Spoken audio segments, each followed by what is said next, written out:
Hello everyone, my name is Kirsten Steinke and I'm a PhD student at Oregon State University. Thank you all for joining me today to talk about the environmental drivers of mature female Antarctic krill condition at the Western Antarctic Peninsula and its implications for krill recruitment. This project was done in collaboration with my advisor, Dr. Kim Bernard, and with Drs. Robin Ross and Langdon Queaton, who are researchers with the Palmer Long-Term Ecological Research Cruises at the Western Antarctic Peninsula. To start, why study krill? Antarctic krill are a keystone species in the Antarctic ecosystem and serve as the primary food source for several top predators, including whales, seals, fish, penguins, and seabirds. Krill are also notable for their contribution to carbon export via the biological pump and for their growing importance as a global fishery. Here's a little bit of background on krill population dynamics. Krill populations fluctuate on a 5 to 7 year cycle with peaks in biomass occurring in response to strong year classes that were formed during years of high krill recruitment. This figure from Ryabov et al. 2017 demonstrates this population cycle well.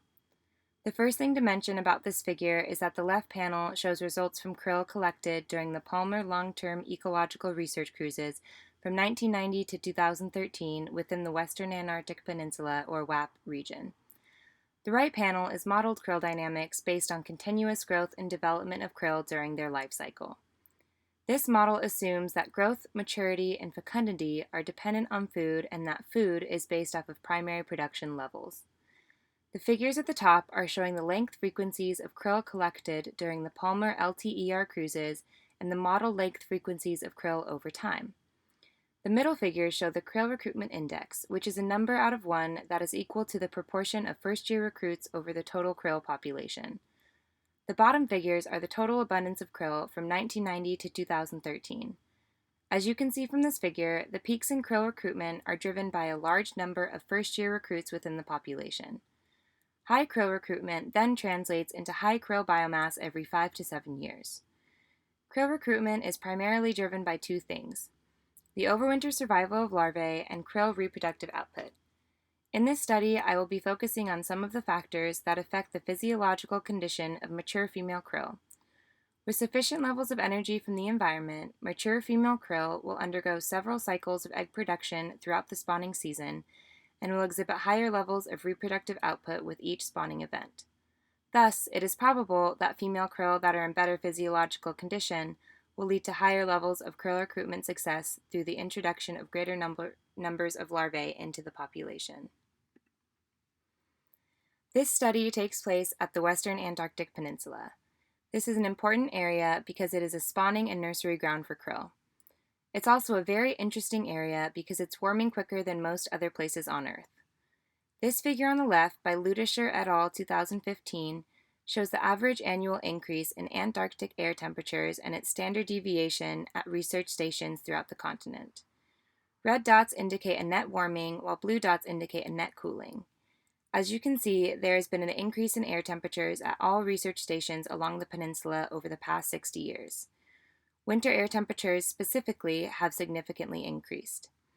At Vernadsky Station, there has been an increase in winter air temperatures by about 6 degrees over the last 60 years, as shown in this figure by the British Antarctic Survey on the right. Vernadsky Station is situated in the lower part of the northern region of the WAP, which has been observed to be warming at a quicker rate than the southern WAP. Rising air temperatures have led to increased ocean heat content and decreased sea ice extent and duration. Additionally, there has been a notable positive trend in the Southern Annular Mode, or SAM, in recent decades. SAM is responsible for most of the climate variability at high latitudes in the southern hemisphere, and its phase changes are a result of the shifting westerly winds. When SAM is positive, warm winds move over the peninsula, leading to warmer air and ocean temperatures. I have 3 objectives for this project. The first is to identify the predominant environmental drivers of mature female summer condition factor, which I define as the wet weight divided by the length of krill to the 3.71, at the Western Antarctic Peninsula, or WAP, from 1993 to 2008. I'll explain a little bit more about why I chose this exponent to calculate condition factor in the methods section of this talk. Secondly, I want to determine if there are spatial differences in the predominant environmental drivers of mature female summer condition factor along the WAP, and third, I want to assess the relationship between mature female summer condition factor and krill recruitment the following year. For the purposes of this presentation, I will be focusing on the first and the third research objectives of this project. I have a few hypotheses that I've developed around my research questions. The first is that the fucoxanthin concentration, which is used as a proxy for diatom biomass, will be positively correlated with mature female summer condition factor at the WAP, because krill preferentially feed on diatoms during the spawning season. Therefore, less food available will result in a lower condition factor. My next hypothesis is that the winter water depth, which is defined as the depth at which there is a temperature minimum, in the southern annular mode, or SAM, will be negatively correlated with mature female summer condition factor at the WAP. The winter water layer is composed of the previous winter's mixed layer, and its depth is affected by sea ice and weather dynamics at the WAP. The winter water layer sits below the surface mixed layer where a strong pycnocline is observed, stratifying the surface ocean. As the depth of the winter water layer increases, phytoplankton could be dispersed out of the photic zone, lowering the amount of diatoms available for krill to feed on, thus reducing their condition factor. A positive SAM at the WAP has been linked with warmer conditions, less sea ice, and lower phytoplankton concentrations. I also hypothesize that krill recruitment will be higher in years following those where mature female summer condition factor was high, because females in better condition are likely to have a higher reproductive output. For this project, data were collected in the Palmer LTER study region from 1993 to 2008. The figure on the right shows the area of the Palmer LTER region that was sampled. Each point indicates a sampling station. Krill were collected for abundance and biomass estimates, length frequencies, and sex and maturation stage determination at each station. Additionally, chlorophyll A, fucoxanthin, and sea surface temperature were measured at each station. The summer mixed layer depth, the winter water depth, and the stratification index were calculated based off of data collected from the CTD casts. Sea ice data were collected from the Palmer LTER database, and SAM and MEI data were collected from the National Environmental Research Council, British Antarctic Survey, and from NOAA, respectively. Prior to running data analyses, I calculated Lecren's relative condition factor for mature female krill. Because I was using data from a single population with several years of data, this seemed like the best way to calculate the condition factor. The exponent, 3.71, used in the wet weight to length relationship, was determined from a linear regression as the most accurate way in which to calculate the relative condition factor of mature female krill. The linear regression used the log-transformed wet weight and length data. To assess the environmental drivers of mature female summer condition factor and whether there were spatial differences, I used generalized additive models. Initially, I had separate oceanographic and climate models, and then I took the covariates from the best models and incorporated them into one final GAM to identify the predominant environmental drivers of mature female summer condition factor. To assess the relationship between mature female condition factor and krill recruitment, I ran a linear regression model. From the GAM analyses, I found that the predominant drivers of mature female summer condition factor from 1993 to 2008 at the WAP were autumn, winter, and summer SAM, as well as the anomaly of the day of sea ice retreat. Looking at the figure on the right, we can see that mature female summer condition factor was positively correlated with autumn SAM. This could be because a positive autumn SAM would lead to a delayed sea ice advance, which would encourage more carnivorous feeding. Last winter season at Palmer Station, my advisor, Dr. Kim Bernard, and I found that feeding more carnivorously in autumn can actually increase the observed condition factor in krill. In winter, I found that a negative SAM was correlated with a high mature female summer condition factor. Ice algae doesn't typically establish until winter, and it is a valuable food resource for krill during this time of low food availability. A negative winter SAM could result in a later sea ice retreat and a longer ice algal bloom, resulting in a higher observed condition factor found in female krill. However, if ice retreat is too late, it can negatively affect the condition of krill, which was observed in my study. The algal blooms in the marginal ice zone are dependent on the stable stratification of the water column, which is induced by the melting of sea ice in the spring. If melting occurs too late, the blooms will be smaller and will be present for shorter periods of time.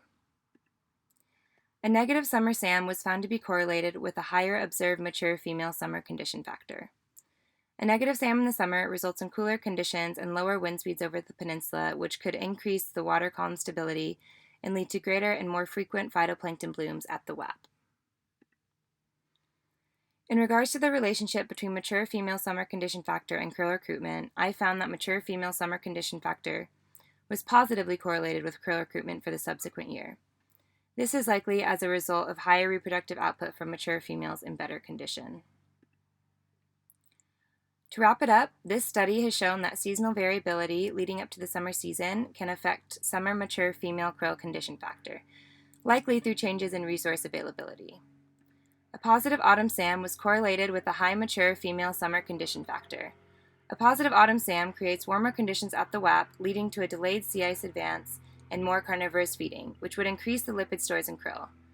The combination of these factors could be why there was a higher observed mature female summer condition factor when autumn SAM was positive. A negative winter SAM leads to cooler conditions at the WAP, resulting in more persistent sea ice and ice algae blooms, increasing the amount of food available to krill throughout the winter. More food available to krill throughout the winter could lead to a higher observed summer mature female condition factor.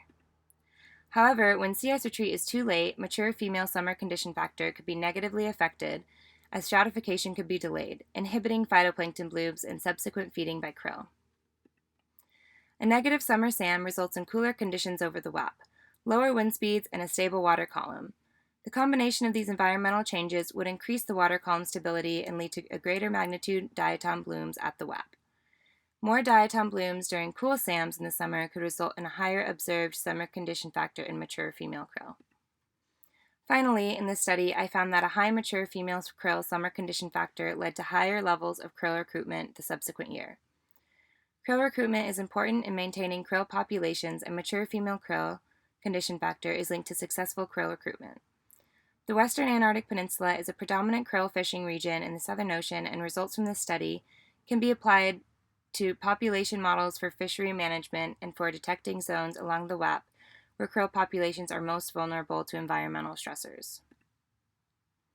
With that, I would like to thank my co-authors, Dr. Kim Bernard from Oregon State University and Drs. Robin Ross and Langdon Queaton, who worked as professors at the University of California, Santa Barbara, and with NSF's LTER program for many years. I would also like to thank Dr. Lorenzo Cinelli at OSU, who has helped me immensely with the statistical analyses for this project. Finally, I would like to thank the funding sources for this work, the National Science Foundation and the Long-Term Ecological Research Program that conducts research annually along the WAP. Thank you all for taking the time to watch my presentation. If you have any questions regarding this study, or if you want to hear more about my other research, don't hesitate to contact me via email or Twitter. And I encourage you to check out my webpage where I have blogs on some of the research I've done in Antarctica. You can also check out more research done by members of our Zooplankton Ecology Lab by going to our lab blog webpage that is also linked here.